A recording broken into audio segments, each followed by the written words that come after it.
but the automation of it all is important. I want every single person that comes to our agency to leave us a review. We also need to know where we need to do things better, right? It's so important for us to continue evolving and getting feedback. And when you're actively asking your clients what they think about you, oh, maybe this is something I can mention where it'd be cool if they offered me this. And it's like, oh, well, I do offer that. And that just never came up. So there's opportunities within those reviews too that I think are so underutilized.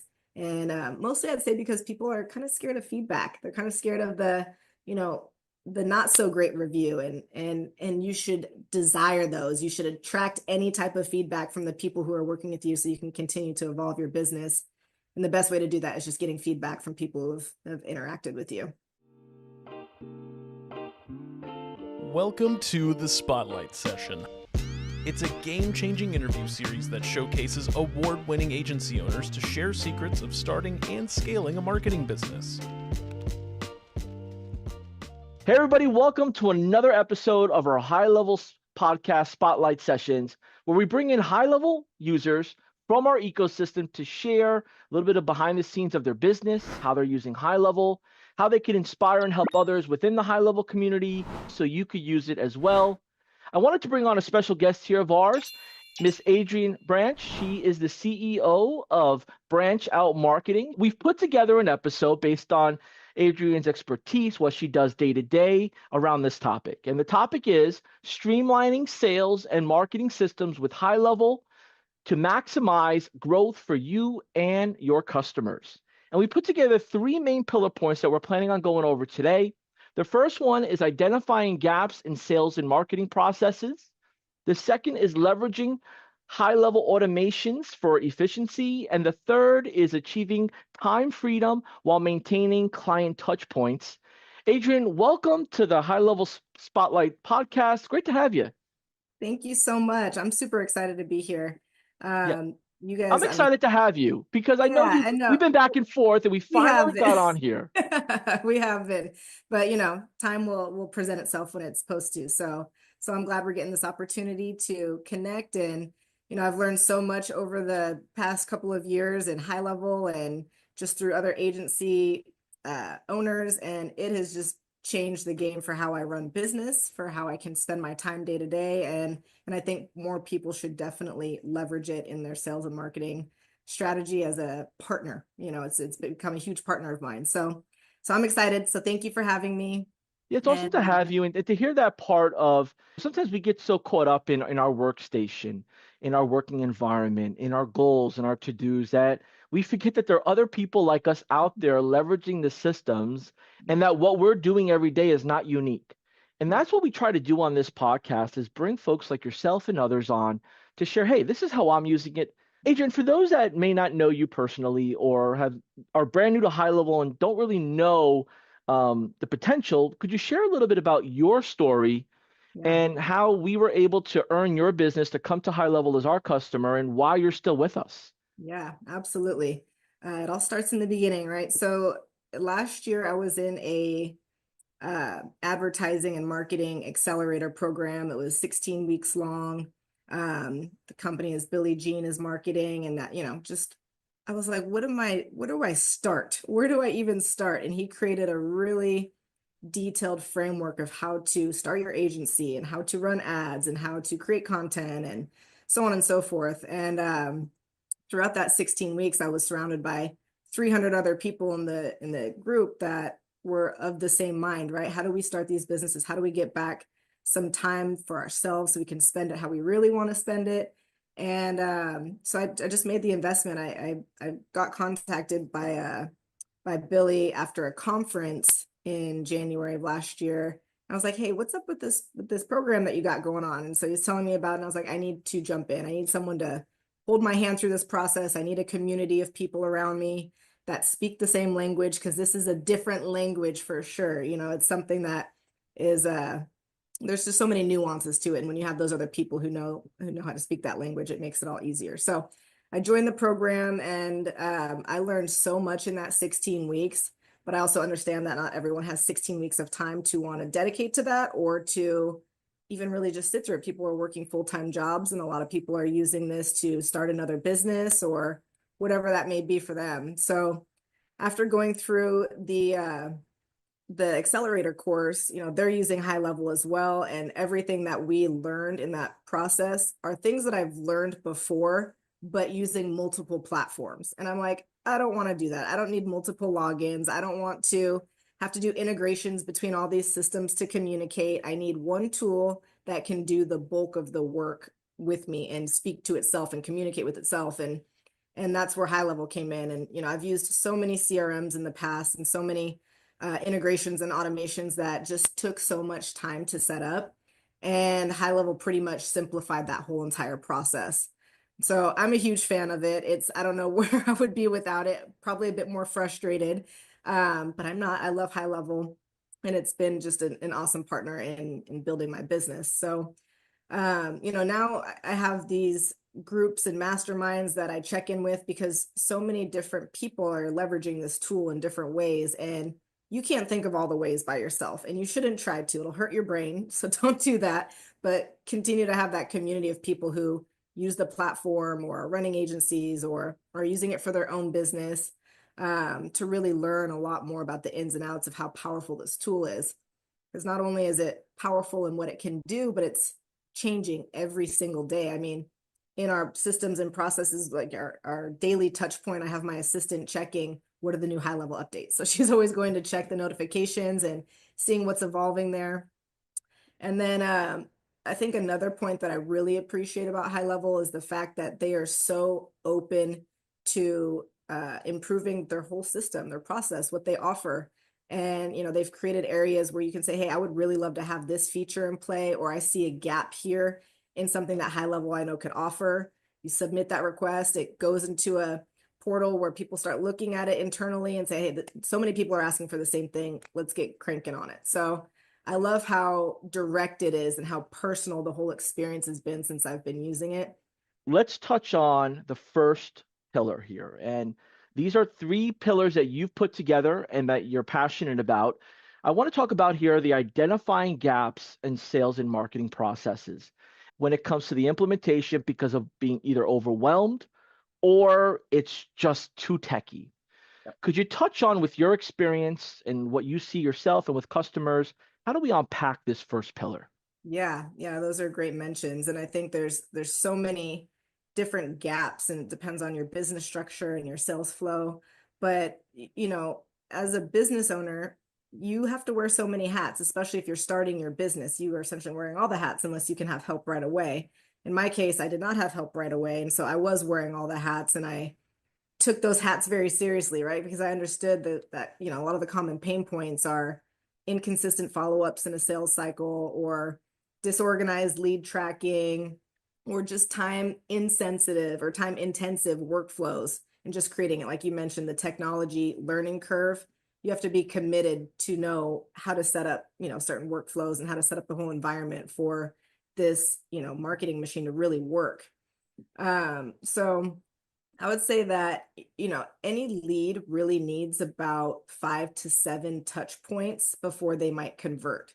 So we need to nurture them. And if we have 10, 15, 20 leads coming in a month or more, whatever it may be, you have to have a process in place to make sure that you're effectively following up, because it's way too easy for people to slip through the cracks. Now, this is my second business that I've run. My first one was more in financial planning.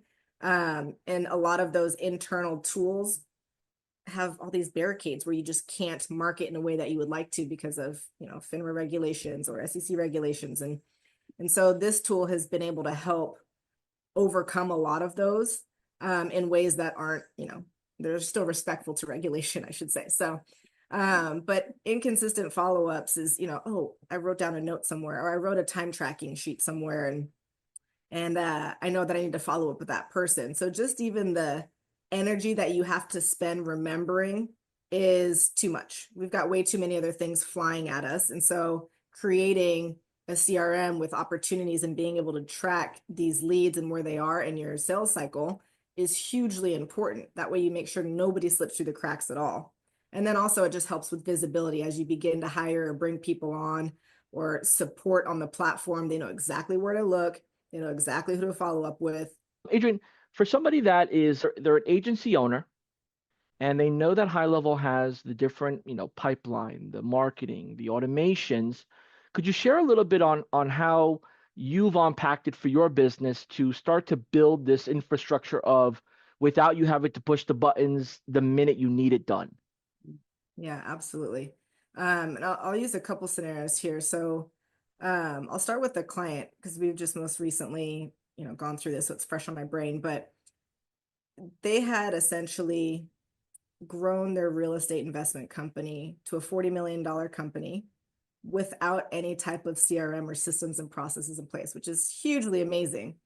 But when I was like, well, let's talk a little bit about your customer journey. Let's talk about how you're following up certain people that you talked to a year ago.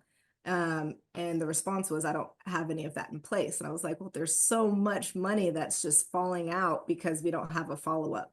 And so, establishing a CRM for them, getting additional, email campaigns that are going out without them having to do it every single day. They don't have to think about it. It's just happening in the background, and they turn around and now there's a booked appointment on their calendar, has been such a game changer for them. We've started cranking this up to getting in about 50 leads a month for them. And by the end of the year, let's say they convert 20% of those people, we've now helped them raise $12 million in capital, purely just for an effective process in place.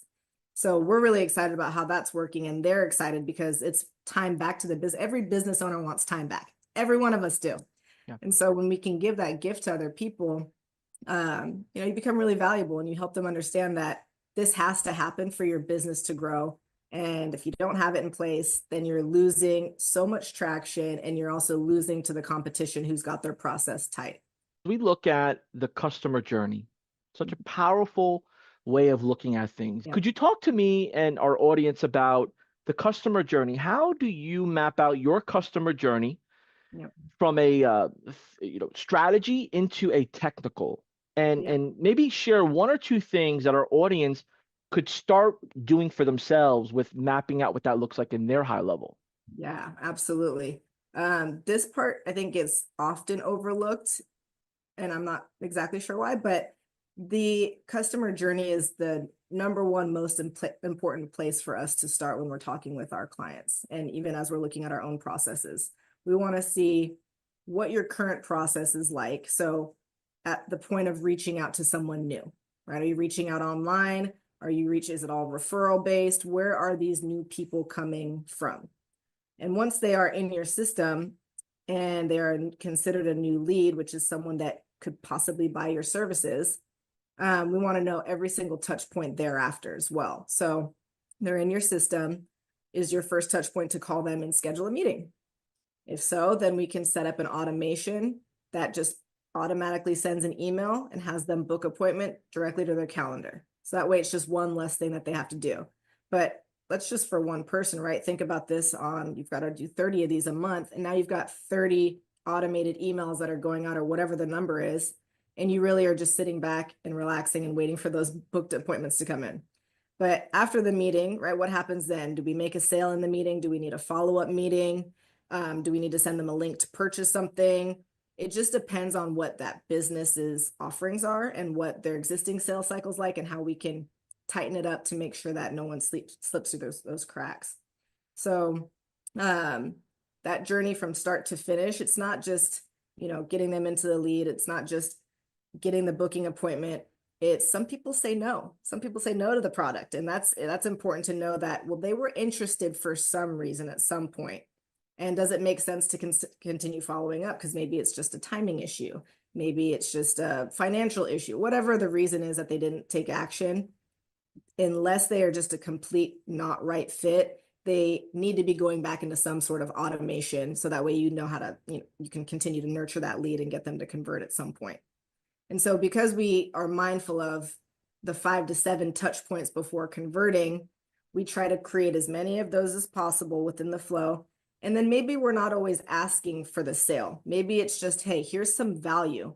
We don't want anything else from it, but we thought of you when we saw this valuable information, and we wanted to make sure that you had it.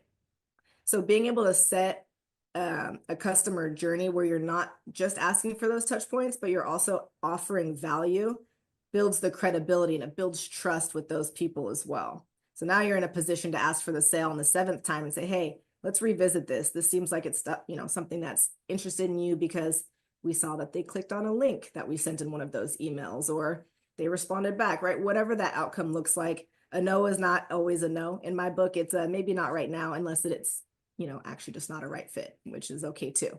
How would you maybe use AI to craft the customer journey starting point? What are like the right questions to ask? What are maybe 2 or 3 questions to keep in mind? I would say you have to know your own business cycle really well, right? So at what point does your customer journey start? Do you need to have, specific outreach in place? Do you need to run ads so that way people are aware of your business? Which most likely yes, because so many people are running ads, and if you're not keeping up there, it's going to be really hard to keep up with the competition. But every business is going to have a different customer journey.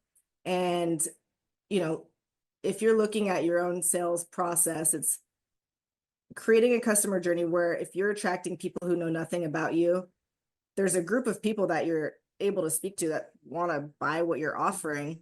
But I always am of the mentality of providing value. Like, people are sick of fluff. Billion things are flying at us every single day.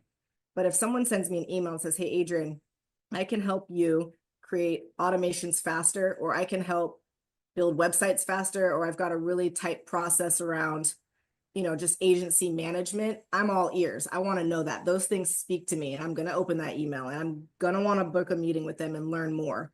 So it's just the value add from the very beginning. And so when you're looking at your customer journey, what are my value adds to my audience? Who is my audience? Who are the people that would find the most value in that?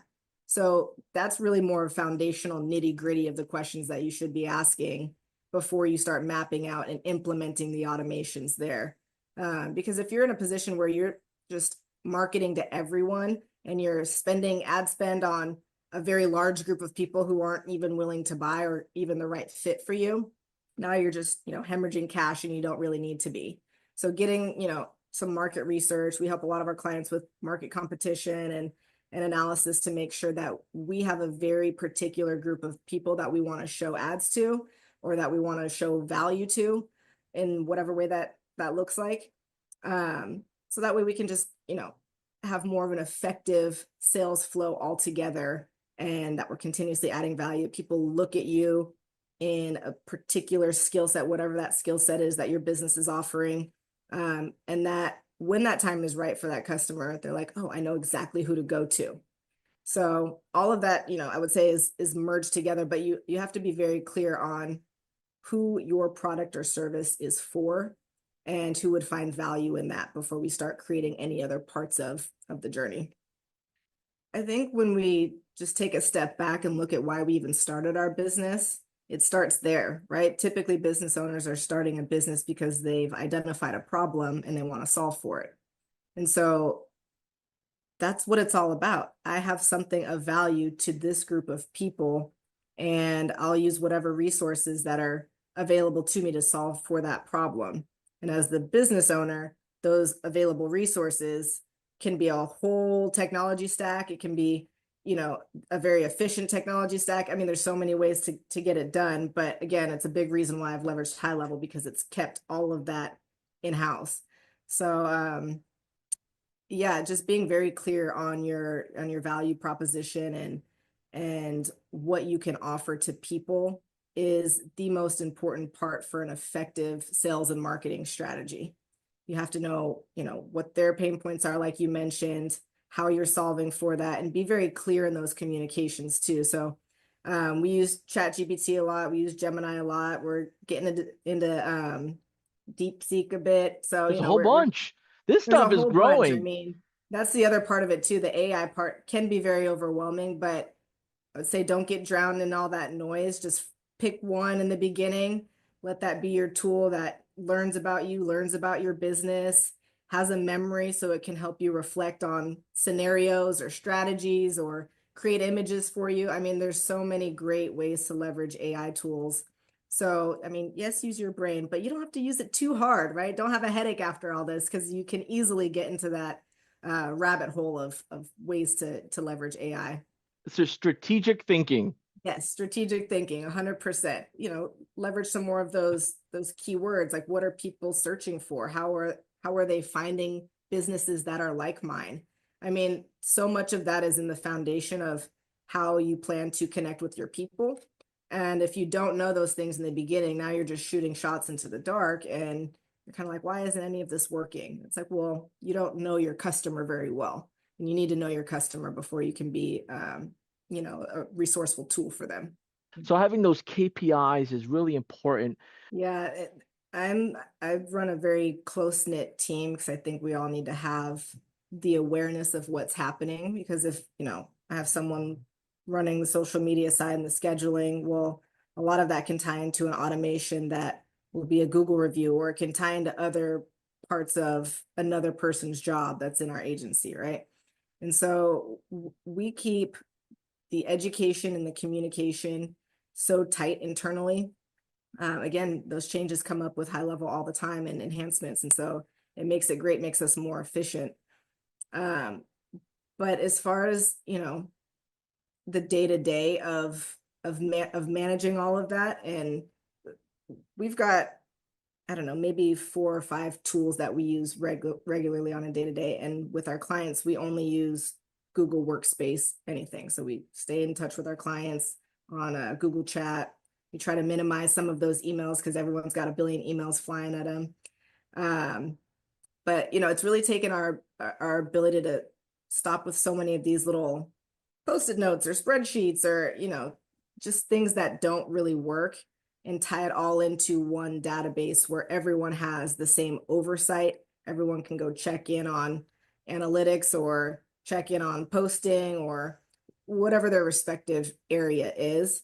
But the CRM is so well organized that it helps eliminate a lot of the confusion of having to log into other systems and hey, can you go check this and import it over here? I mean, a lot of that has been eliminated with this process. And it's made everything really efficient for us. So now we fast forward into, we got our customer journey locked in. We have leads coming in. We have engagements happening, but we're doing all the engagements manually. What was your starting point journey like? And then maybe how has that evolved into, let's say, 50+% of it automated? And where do you use your time where you feel it's best used or best available? Yeah. So, because we've got such an awesome social planner in the tool, our content game it's on point, right? We've got something that's very intentionally posted a couple times a week on there. But we want to make sure that we're still engaging with the people that engage with our content that we post. And that's a time-consuming job in itself. So we've set an automation up where we're leveraging our AI to communicate back and forth on anything Branche Out Marketing. We've trained it so it's got parameters and say, hey, let me just get you connected to someone in the team so we can further break that down. But it's helping with some of those back and forth and the little small talk conversations that need to happen because they slowly help build trust. But we just don't necessarily have the time to do it all because we're all over the place and working on growth. So the small talk is big. It's huge. And I'm so impatient with it. Like, I'm just, what do we got to do? Let's do it. Like, I know it is. And some people just need that little extra fluff and care and love. And that is what it is. So if it's the right audience and they just need a little extra nurturing, great. Well, I've got an automation that can help for that, but they're not going to feel automated. They're still going to feel very personalized in our connection and our engagement. So, could you share a little bit some of the ways that you're leveraging these automations for you, your clients, and maybe if somebody hears it like, I should do that too. Why am I doing that with my fingers? Yep. The most common ones that we use, and I'm an open book, if you're going to take an idea from me, take it, please, and implement it. And if you need help, let us know, because, it's a lot of work, but our primary automations will revolve around personalized touch points. And with those 5 to 7, like I mentioned earlier, it's really important to get those in play without always asking something from that person and making sure that we've got a good mix of asking for the sale and providing value, asking for the sale, providing for the value. And that's really our philosophy around any of our outreach, because we don't want to spend our time with people who don't want to spend their time with us too, right? So let's just cut to the chase. So the automations have helped.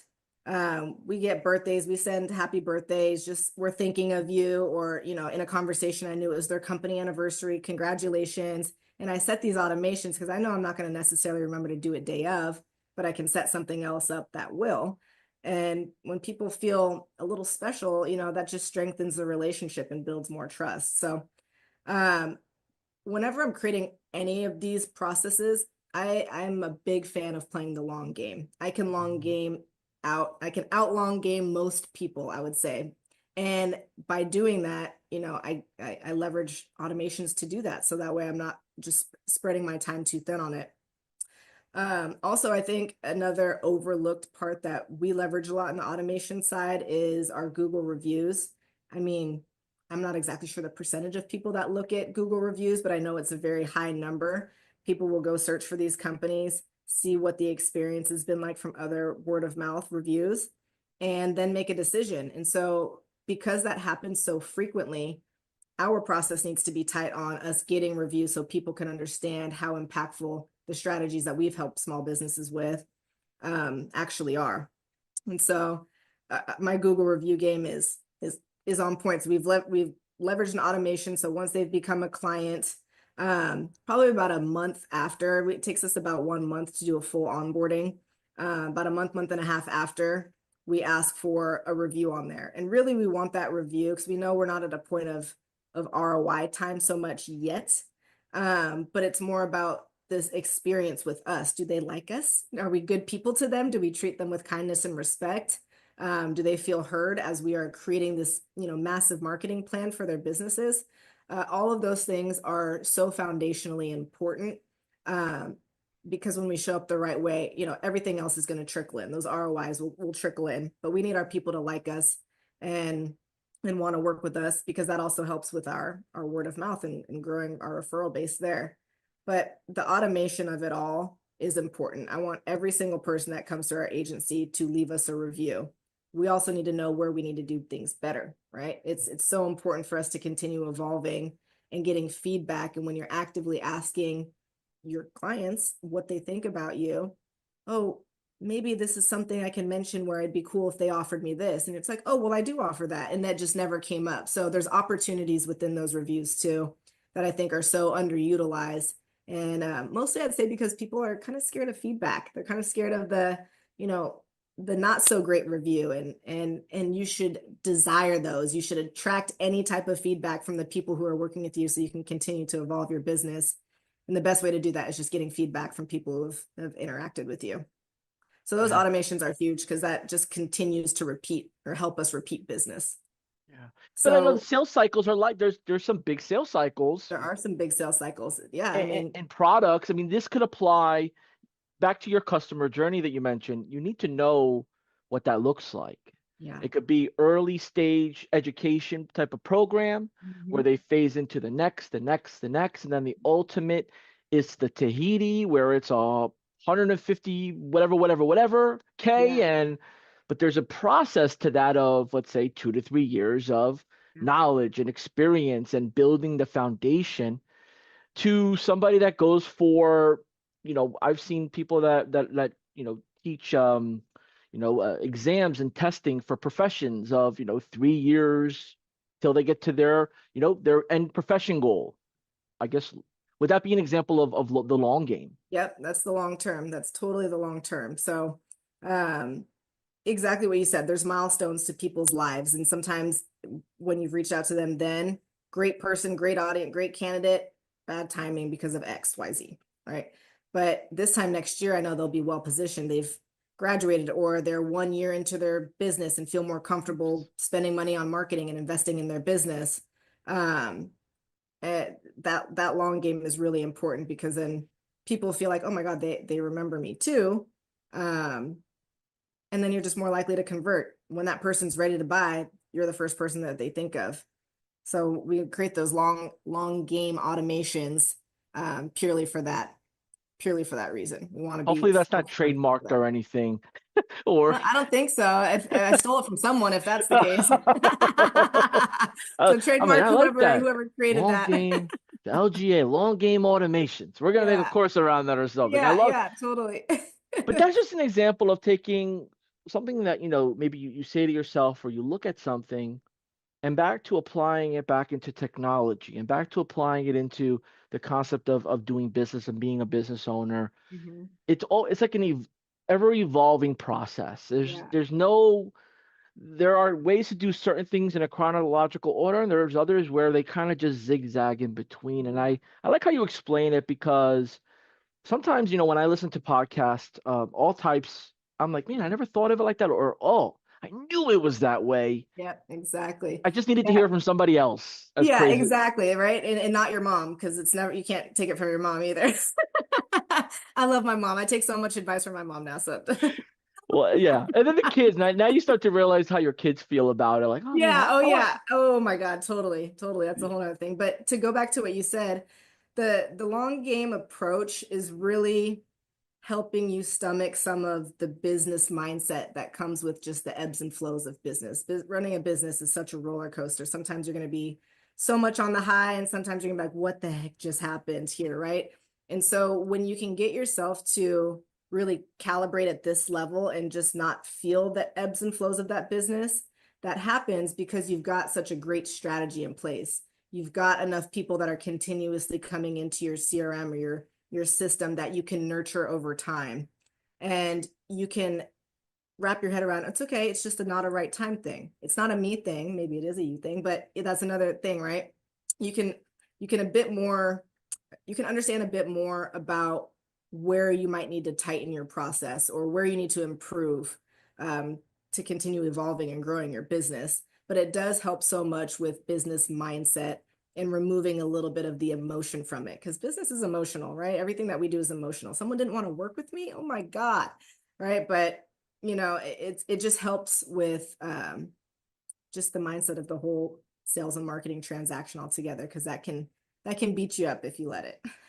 Yes. And as this starts to click for those that are listening, let us know below in the comments. Um, Maybe you've experienced something like we've described. Was there a way that you overcame it? Was there a way or something you're doing now to be proactive? Are you having long conversation cycles? Are you having those touch points? And that leads us into our third pillar that we committed to, which was achieving time freedom while maintaining the appropriate client, touch points, business related, but also friendship and nurturing per se.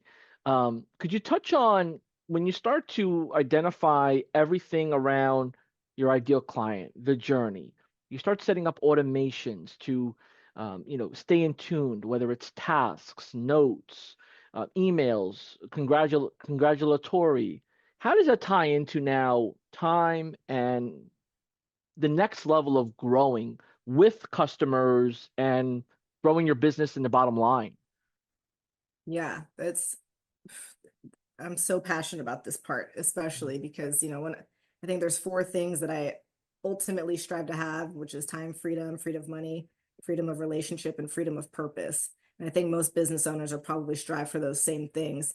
And so many people will waste hours managing those tasks or sending follow-up emails or creating, scheduling social media posts, coming up with keywords and right? There's so much that happens that you have to dedicate time to, that it just really, it can take away from what you need to be primarily doing, which is selling and getting more customers into your database. So transitioning to HighLevel and just the automation itself, the repetitive tasks that we have to do daily or weekly or monthly or however the frequency, gives us so much time back to focus on making our product and service better and to nurturing more, new leads into our system. Because we've gotten so many of these processes tight, I'm more of a boots on the ground salesperson. I like to go into a business and say, hey, can I meet with the owner? I've got some things I can offer you. it gives me more time to do that and connect with the visionaries of the business and, tell me about your sales cycle and tell me about your audience or tell me about your products or how are you valuable, right? I love to get to know people on that level so deeply. And now I've got more time to do it. So in itself, that brings me a lot more fulfillment in how I spend my time on day to day. Not, oh, I need to update my task management or I need to send this follow-up email. Like it's already done. It's already done. So I'd say initially be of the mindset that the setup is the most time consuming part and it can be very techy and it can be very tricky. You can do it yourself. You can do it with marketing consultants. You can do it with a team of people around you that are doing their own thing and can provide value to how you're setting yours up. But the key is to make sure that, you've got what you need in place to run an effective business that you just have to worry about, or not worry, you just have to continue to enhance over time instead of recreating the sales cycle every time or recreating text or emails or recreate, like it takes out so much of that where you only have to do that initial setup and now it's in place and now it's in place. And all those other times throughout the year that you would have spent sending those emails, you've gotten that time to reallocate to whatever's most important to you or whatever is going to drive more revenue to the business, going to networking events, going, meeting more people, whatever it is, you just get time back while still getting the leads that are coming in through your door, booking meetings, and you just have to show up and provide value. So Sounds like time you do intensive. sounds like you do a lot of white glove style actions, that you're applying your time to building relationships, applying your time to going out and meeting people and just being visible, being approachable. For someone that may not realize this, where they're not doing enough white glove style actions and they're deep in the weeds and it's more busy work, but they don't realize that it's busy work. Mhm. How would you share that, hey, you need to maybe reevaluate that because you're just keeping yourself busy? Yeah, no, it's a great. It automatically reminds me of a productivity training that I went through by a gentleman named Darren Hardy. And it, it just opened up my eyes into how much I was spending time doing stuff that needed to get done, but not necessarily by me. And then I was negating all of the things that I should just be doing. So vital tasks, things I should be doing, trivial tasks, things that need to get done, but not by me. And so when I created that detailed list of stuff, and I was like, oh my God, I'm operating way too much in the trivial task, way too much, and I'm not generating enough over here, which my skill sets are showing up in front of people, bringing in new sales, educating, adding value, building relationships. Those are the only things I want to spend my time doing. And so I just take those trivial tasks, and that's how I knew that I needed to start hiring help and giving those tasks away immediately as fast as possible. So because I've implemented that, now I'm operating a lot more on the trivial, building relationships, doing podcasts, speaking in front of whoever, but that's where I shine the best. And I know that me operating here will generate business. And I have no expectation of how or when or why, but I know that I'm so confident in what my value is to businesses that they'll feel my conviction. They'll be excited about what I can offer. And then it, translates into business. And then that's really where the team picks up a lot of the oversight there. So try not to do it by yourself. If you have to, be very, diligent on what those vital tasks are that you have to do and what the trivial tasks are. Time block those vital tasks on your calendar, like the holy grail, take care of that thing more than anything else, and then plug in those trivial tasks and get to them as you can. But those vital tasks will help bring in the business, and that's really what's going to help you do all the other things on the trivial side and solve for that. Adrienne, could you share from a strategy and then into a tech feature, maybe one best practice or advice or tip that you would share to somebody that could make an impact on their business as an agency owner to bring in a new client? Yeah, absolutely. If you are running your business as an agency owner, running any kind of business per se, uh, hands down, the most important thing that you need to be doing is getting in front of people. Grant Cardone says this the best, and businesses suffer mostly because of obscurity. People just don't know that you exist. and you have to solve for that. And that has to be the number one focus. Everyone in your circle around you, 3 connections removed, need to know what services you offer, the value that you provide, and your reputation, right? So I think getting those in place right away is so important, because that just gives you more opportunity to get in front of more people, or, join other networking groups and show up with immediate value for people and what you can offer them. But I mean, leads can come from so many different places. For me, I personally love a referral lead. I think that's the warmest lead. Everyone is, teed up a little bit. It's not so cold. There's a little bit of a connection because of the person that's introduced us. So if you aren't comfortable getting in front of people and meeting new people, start getting comfortable being uncomfortable, because you have to do it. You absolutely have to do it. And go in with it of the mindset that people will be better off with you in their lives than without, or at least knowing that you exist. Again, of the timing thing. So get really comfortable talking to people and talking about your business unapologetically. It's everything that you stand for. It's your baby, and it should be treated as such, right? It's so important to not be like, oh yeah, and I also run a marketing business, or I also do this, or, talk about it with passion and excitement, and people will feel that conviction and be drawn to your business. Absolutely. Adrienne, thank you again for sharing your expertise, your insights. We got a lot of events coming up in this year. Thank you so much for being a customer of ours. We appreciate it. Yeah, and thank you guys for, providing such an awesome community around all things high level and just continuously adding value. You guys are exceptional at that. And anyone else listening, I'm super happy to be a resource in any way that I can help. If you just want to talk and pick my brain on anything, I'm happy to give away whatever knowledge I've acquired and share that with you, because it does take some serious collaboration to make all this work. So thank you for having me, you guys, and I look forward to seeing you again. We got more coming at you. Thank you all, and till the next one.